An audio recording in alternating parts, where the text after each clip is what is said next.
That fire that you see burning through the trees, that is me, my body being burnt. If I had been alive, I would have wanted my family to be there at my last rites. But I am dead. I have no rights. I'm a woman. I have no rights. This is the road where I walked last. You see the foliage on the sides? I was dragged inside that. I was raped and assaulted. I am a woman. I was a woman. Now I'm dead. And they burnt my body in the middle of the night with a police cordon all around. Can you imagine the importance of being a dead Dalit raped woman? That's me. This is my village of 19 years. That's the entire span of my life. 19 years. I worked in these fields. I milked the buffaloes. I did the household chores. I went to school. I studied till class 3. If you ask the neighbors, they would probably say she was a simple, homely girl. She worked the fields, she cooked for her family, they would say. I did what a village girl does. I was what a village girl was, invisible. I was no one, I was like anybody else. This is where I spent my last day of life. This is a hospital bed. I was paralyzed. My spine was broken. On my deathbed, I told my sister-in-law to tell Ma that I will return home soon. But you know that I won't. That fire that you see burning through the trees, that is me, my body being burnt. I was raped and assaulted. I am a woman. I was a woman. Now I'm dead.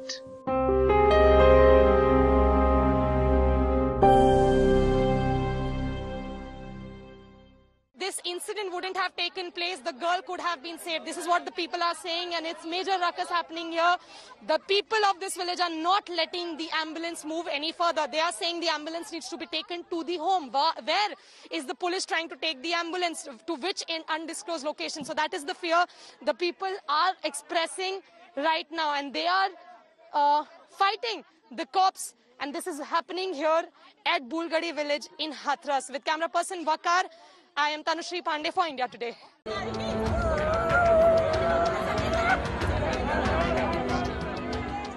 A 19-year-old brutalized, gang raped and left to die. A western UP village where violence maintains the caste structure. A 21st century India where the caste lines remain deeply etched. ये बात सत्य है कि हम लोग सुरक्षित नहीं हैं, क्योंकि ये पूरा जो समाज है यहाँ पर सब श्रमणों का समाज है. हम लोग तो बहुत कम है यहाँ पर, तो हमारे 2-4 घर हैं बस, क्योंकि इन्होंने पहले से अपना दाव रखा है, हमारे लोगों पर दबदबा बना के रखा है. Hathras, Uttar Pradesh. The victim, Dalit woman. The 4 accused, men from the upper caste.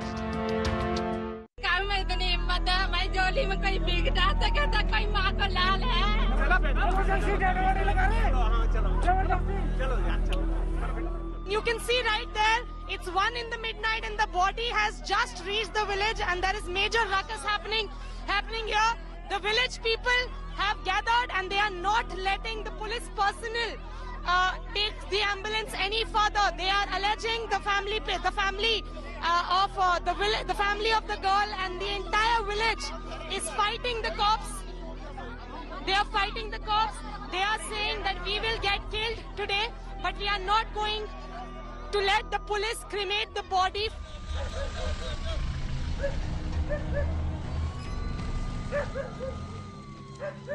All the senior police personnel are on the ground right now, and the village people of Bulgadi village in Hathras, where this gruesome, horrific incident took place, They are alleging, they fear right now that the police personnel will forcibly cremate the body. From DM to SP, every senior police official is on the ground, but they are basically trying to pacify. They are trying to pacify the people here on the ground. घर वाले तो आप lead लेते नहीं हो और बाहर वाले आकर के आपका काम बिगाड़ रहे हैं और नाम आपका बदनाम हो जाए. What we are getting you, the visuals are, this is absolutely shocking and unbelievable. The family was begging the UP police cops, the UP police officials, that at least let us at least take the body home, our daughter home one last time, and let us perform the last rituals. But the police barricaded the family inside their house. The entire village, all the locals who were extremely angry with police's negligence, they barricaded the police the family inside their home, and they got the body here at the crematorium just 100 to 150 meters away from the home. And the police, without even letting any family member know, they have burnt the body of Hathras rape victim. क्या हुआ? किसने मारा है आपको? हाँ? किसने? और? किस बात को लेकर? कोई बात नहीं, अपने घास से गए थे. फिर अब मैं ले रही थी तो वो ले गया मुझे और गला दबा दिया. मेरी दबा देती करने पहुँचे मैं तो मना करी सोचते गला दबा दिया बस. The 19-year-old girl was found in a pool of blood in the fields in her village Bulgari in western Uttar Pradesh's Hathras district. A village of 600-odd families, with nearly half of them being Thakurs, Brahmins making up another 100, and less than 10 Dalit families. सच्चाई को कोई सामने नहीं आने दे रहा, क्योंकि इसको case को जो सब दबाने की कोशिश कर रहे हैं. पूरा प्रशासन शासन सब दबाने की कोशिश कर रहा है, क्योंकि ये दलित समाज की लड़की है. इस वजह से समाज इसको सब लोग दबाने की कोशिश कर रहे हैं. जातिवाद दुश्मनी तो नहीं थी, क्योंकि करीब 20 साल हो गए. 2001 की बात है जब मेरे दादा से झगड़ा हुआ था, तो इन्हीं के घर में से जो आरोपी हैं तो 3 माह की जेल भी गए थे. जी हाँ, 3 माह की जेल भी गए थे ये लोग. इन्हीं के घर में से जो संदीप जो आरोपी है उसका जो बाप है गुड्डू, तो ये जेल भी गए. उसके बाद फिर मेरे दादाजी एक्सपायर हो गए तो वो केस खारिज हो गया. उसके बाद फिर हम लोग से बोलते चालते थे, हमने कोई ऐसा नहीं सोचा था कि हमारे साथ ये ऐसा करेंगे. Relations between the neighbors have long been strained. Nearly 20 years ago, the Thakur family had attacked the victim's grandfather. Rajwati Devi, mother of an accused in the case, confirmed that there had been a family feud over 2 decades back between the two families, and 2 of their family members had been to jail on charges of SC/ST Act. वो 20 साल पहले JEE वो रवि और गुड्डू गए, ठीक है. बा ने जेऊ आरोप तब बांधने लगाए. कब की बात है ये? 20 साल है गई बात है. अच्छा. हाँ, बाकी बाप ने क्या आरोप लगाया था? कि हम मारे पीटे और बाने वो न्यार काटे तो अपने आप दरांती मान ली गाने हाथ में, तो वो कह दी कि हम दरांती से काट दें. तो तब माने एक्ट लगाए दी. भाई मिल गए डाम, बाकी तब डाल लपक गई है. भाई हराम लग गो डाले. Devi, however, said there had been no incidents of any feud afterwards, and that her son is being falsely accused in the case. The UP police claims that there is no rape in the Hathras case. The autopsy report that has been accessed by India Today also says that there were no injuries on the victim's private parts. But what happens to the victim's own statement given on 22nd of September, where she named 3 more accused? She had consistently named the main accused in her previous reports. Autopsy report does not answer many questions either. Here's a look.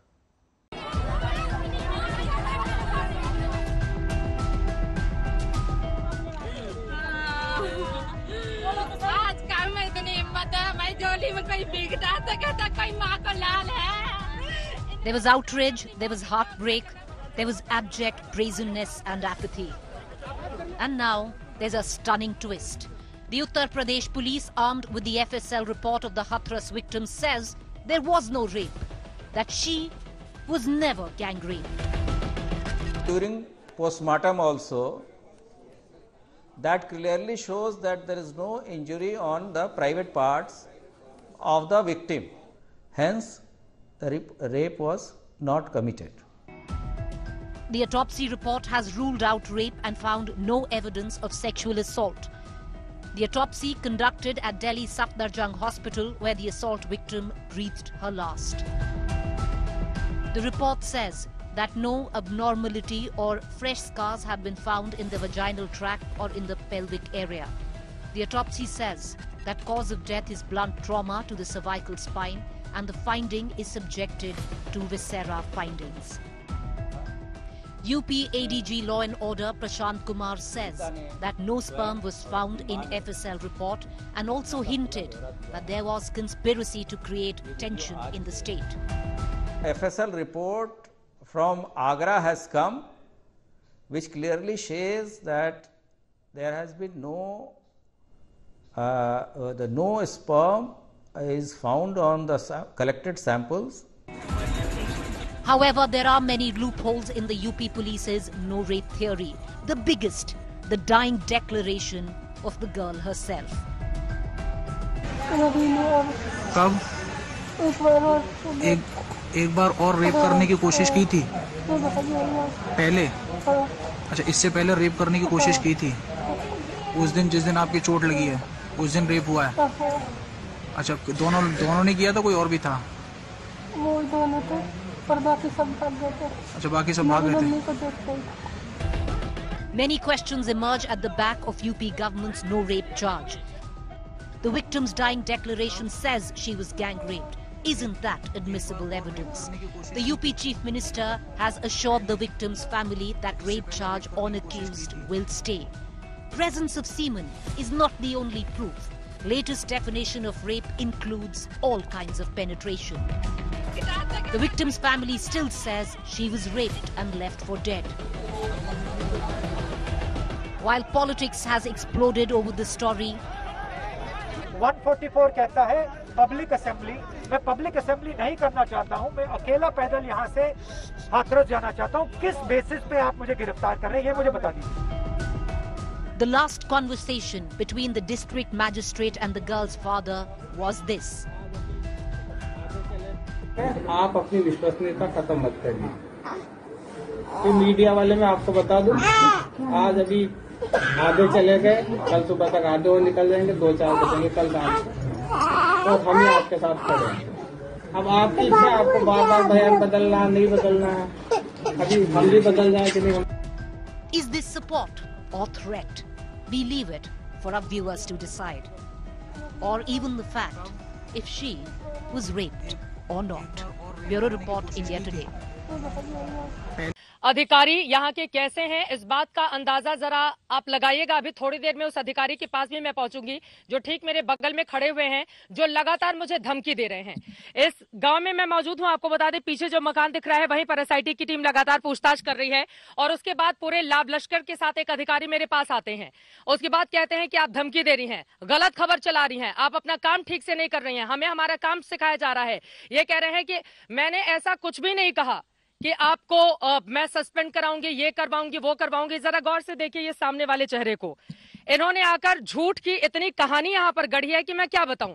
और जरा आसपास की पूरे फौज को दिखाइए, ये पूरे पुलिस वाले मुझे घेर कर इस गांव में खड़े हुए थे और लगातार धमकी दे रहे थे, मेरे साथ बदसलूकी कर रहे थे। अब मैं सीधे एसडीएम साहब, चूंकि अपना न चेहरा हटाया इन्होंने और ना ही अपना नाम ही बताया, लेकिन मेरे साथ जितनी बदतमीजी हो सकती थी ये सब इन्होंने की है ऑफ कैमरा। और जब मैंने वीडियो से रिकॉर्ड करने की कोशिश की तो इस अधिकारी ने मुझे धमकी दी है। अब बताइए साहब, कैमरे पे बताइए, पूरा देश भी सुने कि क्या मैं गलत खबर चला रही हूं? बोलिए आप कि मैं गलत खबर चला रही हूं। आप बोलिए कि मैं गलत, आप सिर्फ मुझे धमकी नहीं दे सकते ना, आप पूरे देश को बताइए कि मैं गलत खबर चला रही हूं। आप मुझे अकेले में तो यहां पर धमकी दे रहे थे, आपके तमाम पुलिस वालों ने मुझे घेर कर रखा हुआ था। अब आप बोलिए, पूरे देश को बताइए ना कि मैं गलत खबर चला रही हूं यहां से। आप कह रहे हैं कि मैंने आपको धमकी दी सस्पेंड करवाने की। मेरी इतनी हैसियत है? एक लड़की को आप लोग चारों तरफ से घेर के खड़े हो जाते हैं, मेरी इतनी औकात है क्या? आप बोलिए, पूरे देश को बताइए कि मैं गलत खबर चला रही हूं यहां से खड़े होकर। आप बोलिए कि मैं पुलिस वालों का पक्ष नहीं ले रही हूं। आपने कितनी गलत बयानी की है मेरे साथ। आप बोलिए, मैं आपको मौका दे रही हूं। आप लोग कहते हैं ना कि आपका पक्ष नहीं लिया जाता, मैं आपको मौका दे रही हूं। बोलिए, आप बोलिए।